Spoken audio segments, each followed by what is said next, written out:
नमस्कार दोस्तों, आज हम बात करेंगे रीतिकालीन रीतिमुक्त कवि बोधा। काफ़ी महत्वपूर्ण है और इससे भी प्रश्न पूछे जाते हैं। तो चलिए शुरू करते हैं बोधा जी के संबंध में। इससे पहले हमने रीतिकालीन कवियों की बहुत सी क्लासें हैं वो हम ले चुके हैं। तो चलिए शुरू करते हैं। बोधा, इनका जन्म 1747 और अगर 1747 नहीं है तो 18वीं शताब्दी, अगर लिखा हो तो 18वीं शताब्दी। जन्म स्थान है राजापुरा और ज़िला है बांदा, उत्तर प्रदेश में इनका जन्म हुआ। वास्तविक नाम है, इसको आप जरूर ध्यान रखना बुद्धि से, कोई भी कवि हो उसका वास्तविक नाम जरूर पूछा जाता है और बहुत सी परीक्षाओं में पहले भी पूछे गए। तो यह बिल्कुल आ सकता है कि बोधा का वास्तविक नाम क्या था। इस वास्तविक नाम को ही मूल नाम कहते हैं, तो वो है बुद्धिसेन, ये ध्यान रखना। और रचनाएं लिखी हैं, दो ही रचनाएं लिखी हैं। पहली रचना है वीरवारिस और दूसरी है इश्कनामा। दो रचनाएं, इनके रचनाओं का ज़रूर ध्यान रखना आप, ये पूछी जाती है। तो चलिए इन रचनाओं के अंदर की बात भी हम जान लेते हैं कि वीरवारिस में क्या लिखा हुआ है। वीरवारिस है वो एक माधवानल कामकंदरा का चरित्र है, उस पर लिखी गई है। तो चलिए देखते हैं। माधवानल कामकंदला की प्रसिद्ध प्रेम कथा पर लिखी गई प्रबंध रचना है कौन सी? वीरवारिस। और इश्कनामा है, ये भी प्रेम के निर्वाह पक्ष पर सहज भाषा में बड़े प्रभावशाली ढंग से लिखी गई है। और इसमें भी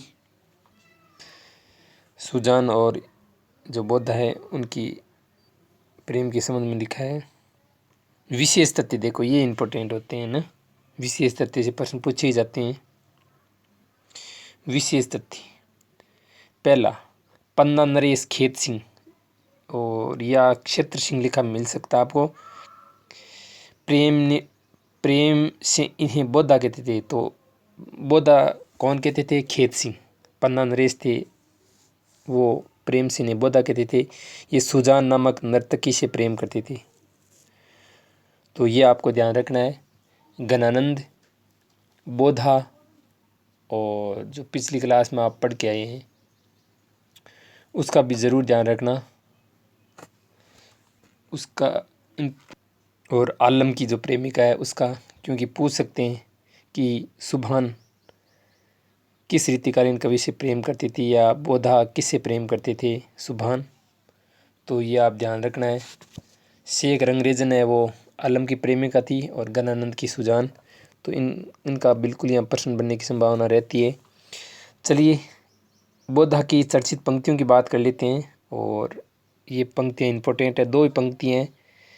पहली पंक्ति तो बहुत बार पूछी गई है, बहुत बार, जो मैं बता ही नहीं सकता कितनी बार पूछी होगी, बहुत बार। प्रेम को पथ कराल महा तरवारी की धार पे धावनो है, ये किसकी रचना है?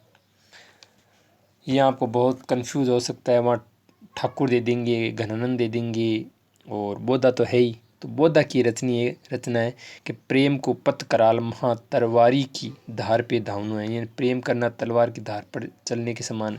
तो ये पंक्ति इम्पोर्टेंट है और ध्यान रखना आपको।